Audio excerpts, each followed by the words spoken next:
किशोर कुमार, आप पहले ही हंसते थे, का एक बड़ा मशहूर गाना था, चिंगारी कोई भड़के तो सावन उसे बुझाए, और सावन जो आग लगाए तो उसे कौन बुझाए। देश की सबसे बड़ी जांच एजेंसी ठीक उसी तरह का सावन हो गई है, सिर्फ विपक्षी दलों पर बरसती। और जिन अधिकारियों पर भ्रष्टाचार रोकने की जिम्मेदारी है, वो खुद रंगे हाथों रिश्वत लेते हुए पकड़ लिए जाते हैं। मेरे राज्य में हुआ, कल हुआ, राजस्थान में ईडी के 2 अधिकारी नवल किशोर और बाबूलाल 15 लाख रुपए क्यों ले रहे थे? चिट फंड का कोई मामला था, उसको रफा दफा करने के लिए उन्होंने 15 लाख की रिश्वत रंगे हाथों ली और एंटी करप्शन ब्यूरो ने उन्हें गिरफ्तार कर दिया। अब ये 15 लाख चीज ही ऐसी अजीब सी पनौती है। ये 15 लाख जिसने 15 लाख को गंभीरता से ले लिया, सीरियसली ले लिया, वो डूबा। अब बेचारे 2 अधिकारियों ने भी 15 लाख, और मान लो हमारे मोदी जी ने 15 लाख सच में दे दिए होते लोगों के खातों में, तो ये हमारे जो नवल किशोर जी हैं और बाबूलाल जी हैं शायद नहीं फंसते, कल बच जाते। 15 लाख की पनौती का क्या करें बताइए। अब आप सोचिए कि ये छोटे लेवल के अधिकारी हैं, इनका रेट लिस्ट देखिए 15 लाख, तो इनसे ऊपर क्या दाम होगा? और उसके भी ऊपर जिसके हाथ में ईडी का रिमोट कंट्रोल है, उसका क्या रेट होगा? कहीं ना कहीं तो रिमोट है ना ईडी का, हमें भी मालूम है कहां है, आपको भी मालूम है कहां है। तो रेट लिस्ट क्या है ईडी की, ये सार्वजनिक करना चाहिए उन्हें कि साहब 15 लाख ये लेते हैं, 25 ये लेते हैं, और ऊपर जो और लोग बैठे हैं जिनका मैं नाम नहीं लूंगा, वो कितने लेते होंगे। हम लोग सब पॉलिटिकल पार्टीज अपने स्टार प्रचारकों की एक लिस्ट जारी करते हैं चुनाव से पहले। हमारे स्टार प्रचारक और बीजेपी के सरकार प्रचारक, ईडी, सीबीआई, इनकम टैक्स, आइए, ये सब इनके सरकार प्रचारक, एनसीबी, सब ये तमाम जो इनको टारगेट दे दिया जाता है कि चुनाव आ गया है, ये लिस्ट है, इनमें से किसको आप डरा धमका के भाजपा में शामिल करवा सकते हो, नहीं होते तो फिर इनको निपटाओ। ये एक टूल किट है। मैं इसको गुजरात मॉडल नहीं कहूंगा, ये टूल किट मोदी जी का अपना टूल किट है।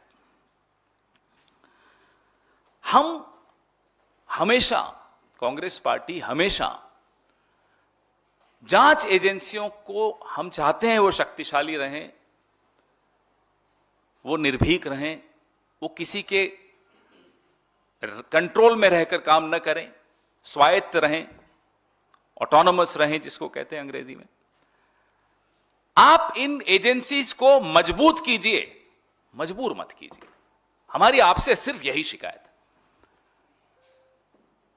They are not your frontline warriors. ED, CBI, income tax, ये कोई आपके फ्रंटलाइन वॉरियर्स नहीं है मोदी जी, कि पहले ये जाते हैं फिर आप नड्डा जी को भेज देते हो लिस्ट कि ये 5-6 लोग काबू आ गए, इनको आप ले लीजिए भाजपा में। ये क्या तरीका बना रखा है आपने राजनीति का?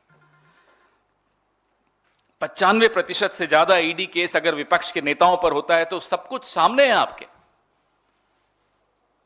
मैं विनीत जी को भी रिक्वेस्ट करूंगा कि हम एक डायरेक्टरी रिलीज करें। अब एड्रेस हो उसमें, फोन नंबर हो उसमें, किसके? नारायण राणे के, अजीत पवार के। शायद ईडी के पास ये एड्रेस और फोन नंबर अब नहीं है, हम दे देते हैं। क्यों नहीं जाते आप वहां? क्या हो गया? साहब से इशारा नहीं हुआ? कुलदीप बिश्नोई क्या क्यों नहीं जाते? अब अजीत पवार को भूल गए आप, शुभेंदु अधिकारी को भूल गए आप। ये सिलेक्टिव मेमोरी लॉस क्यों है ईडी में? हिमंता बिस्वा शर्मा हमारे प्रिय, उनको तो बिल्कुल ही भूल गए। उनका नाम कहां कहां था सबको मालूम है। व्हाइट पेपर यही भाजपा निकालती थी। कहां है व्हाइट पेपर, कहां है ईडी? हकीकत यह है कि इस सब का एक कॉमन जवाब है, जो नाम मैंने आपके सामने लिए, कि जब इनके भ्रष्टाचार के कीचड़ में कमल खिल जाता है ना, तो ईडी को अब करप्शन की महक आनी बंद हो जाती है। शुभेंदु अधिकारी के यहां, हेमंता बिस्वा शर्मा के यहां, नारायण राणे के यहां, इन अजीत पवार के यहां, इन सब अब ये कीचड़ में धुलकर साफ हो गए। बताइए, कोई कीचड़ में धुल के साफ होता है? होता है, यहां होता है। उसी कीचड़ में इनको नहलाया जाता है, उसी में कमल खिलता है और खत्म, फेयर एंड लवली। लेकिन अब राजस्थान में आए हो तो जवाब तो मिलेगा। कल मिल गया। सुना रात को यहां बड़े साहब ने कोई मीटिंग भी रखी थी, सुना है, पता नहीं आप लोग ज्यादा जानते हैं, इमरजेंसी मीटिंग थी कि जो हमारे फ्रंटलाइन वॉरियर्स हैं उनको असली एजेंसी से कैसे बचाए। एंटी करप्शन ब्यूरो अपना काम कर रहा है, उसने बिल्कुल निर्भीकता से अपना काम किया, इनको पकड़ लिया, धर लिया 15 लाख में लेते हुए। एक ये गंभीर खतरा है देश के सामने। This is it's not a laughing matter, it's something very serious, where are supposedly independent autonomous agencies are being completely demolished by the regime. ऐसा खतरा है कि जो स्वायत्त संस्थाएं होनी चाहिए उनको ये रौंद रहे हैं, बर्बाद कर रहे हैं। अब मजाक हो गया ईडी का। पहले अड़ोस पड़ोस में कोई ईडी में काम करता था, उनके बच्चे बड़े गर्व से कहते थे मेरे पिताजी ईडी में। अब बेचारे शर्माते हैं बोलते हुए। ये हालत बना दी इन एजेंसीज की मोदी जी ने। थोड़े दिनों में भाजपा बोलते हुए लोगों को शर्म आएगी कि साहब मैंने कभी भाजपा को वोट दिया। ये स्थिति बन रही है देश की। आपके सवाल।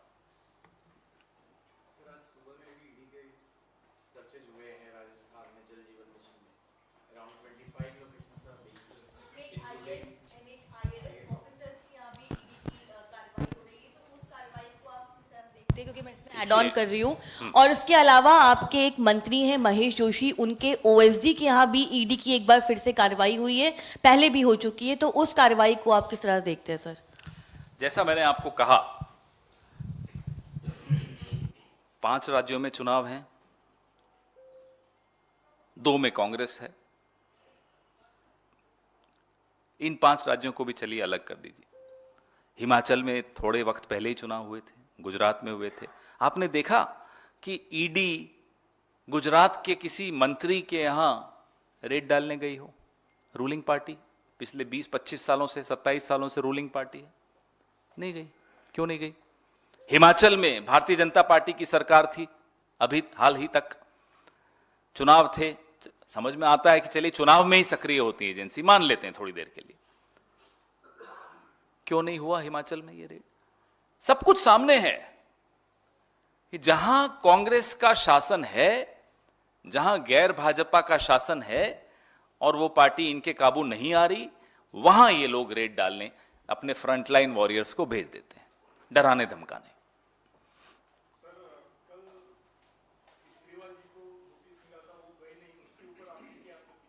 उनको जो सलाह वकील ने दी होगी, उन्होंने वो किया होगा, उसमें मैं प्रतिक्रिया क्यों दूं? ना तो मैं वकील हूं उनका।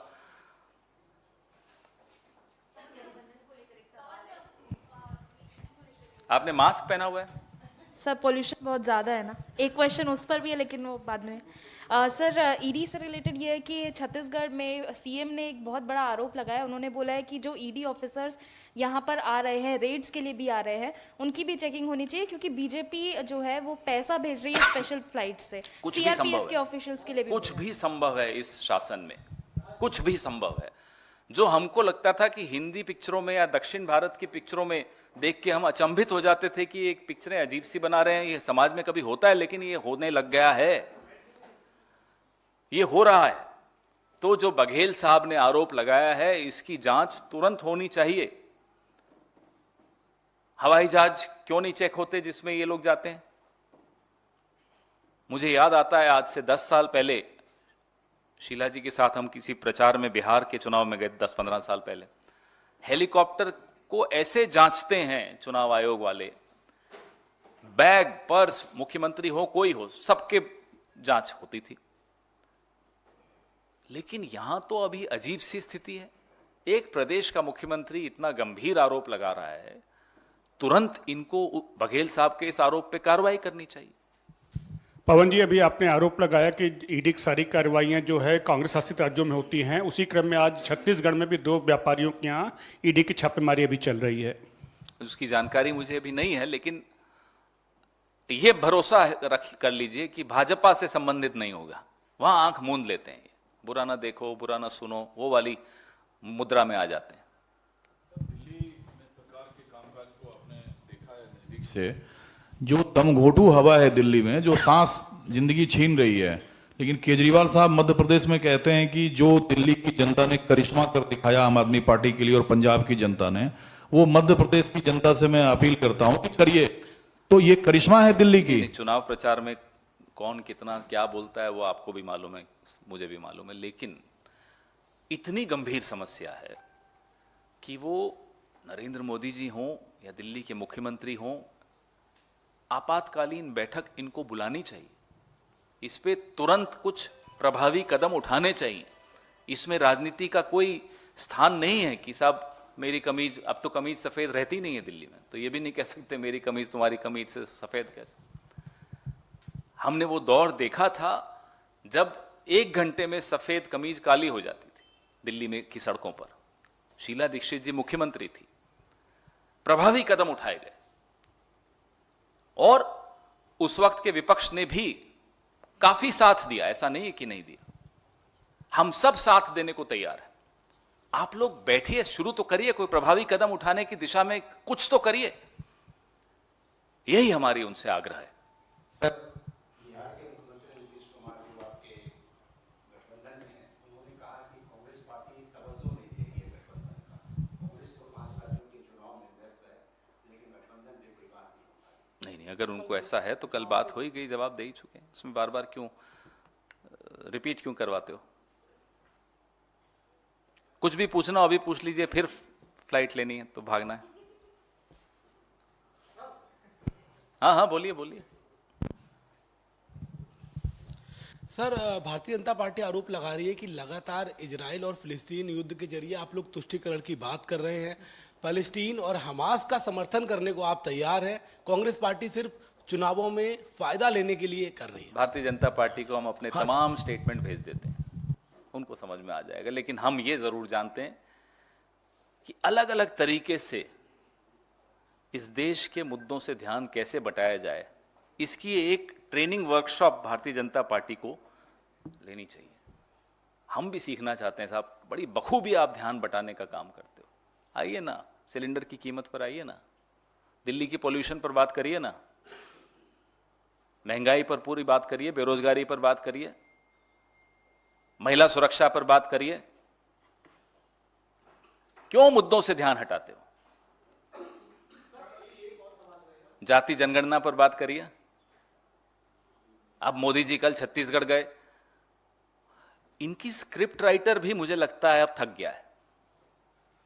स्क्रिप्ट राइटर अब बदल भी देंगे तो लेट हो गया, वही पुरानी बात, मैं ओबीसी हूं, मेरे को गाली दे दी। अरे आप ओबीसी हैं, आपको गाली दे दी, ये क्या मुद्दा है?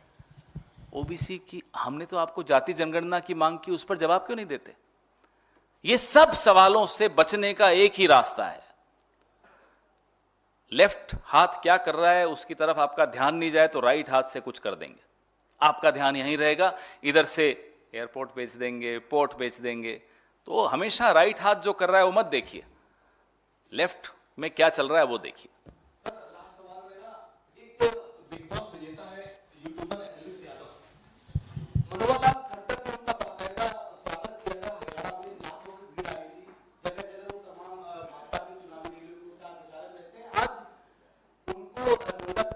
दर्ज की है कि वो सांपों का व्यापार करते हैं, जो सांपों का पॉइजन निकलता है। कौन सांपों का व्यापार करते हैं?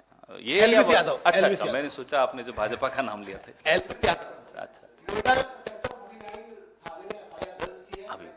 मेनका गांधी ने बाकायदा कहा है कि इस पर कार्रवाई होनी चाहिए, लेकिन सर सवाल ये उठता है कि ऐसे लोग आइडिया सीएम, स्टेट के सीएम प्रॉपर रैली करते हैं, तो ये एक सवाल। वो तो आप खट्टर जी से पूछिए कि जो जहर का व्यापार करते हैं, सांपों का व्यापार करते हैं, वो उनको इतने प्रिय क्यों हैं। और भी लोगों के साथ फोटो है उनकी, हमारी वो मंत्री महोदया हैं स्मृति ईरानी, उनके साथ भी फोटो सोशल मीडिया पे बड़ी वायरल हुई थी। इन्हीं लोगों से पूछिए ना कि जो सांपों का व्यापार करते हैं वो आपको इतने पसंद क्यों आते हैं, पूछिए इनसे, मुझे भी बताइए क्या जवाब देते हैं। फिर आपको कहीं और ले जाएंगे, इजराइल कुछ बात करने लग जाएंगे, उनको बोलिए इस पर भी जवाब दीजिए। Sir, one more question.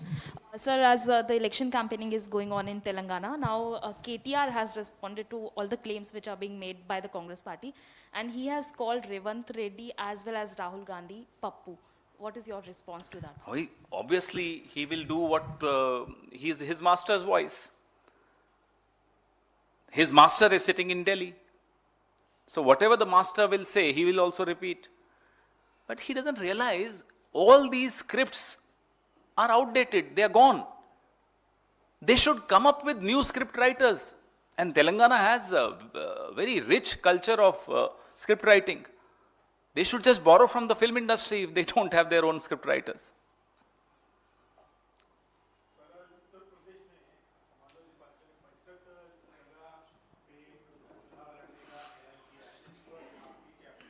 मैंने देखा नहीं, किसी आधिकारिक रूप से हमारे पास ये सूचना आई नहीं है, तो इस पे मैं अभी टिप्पणी क्यों करूं।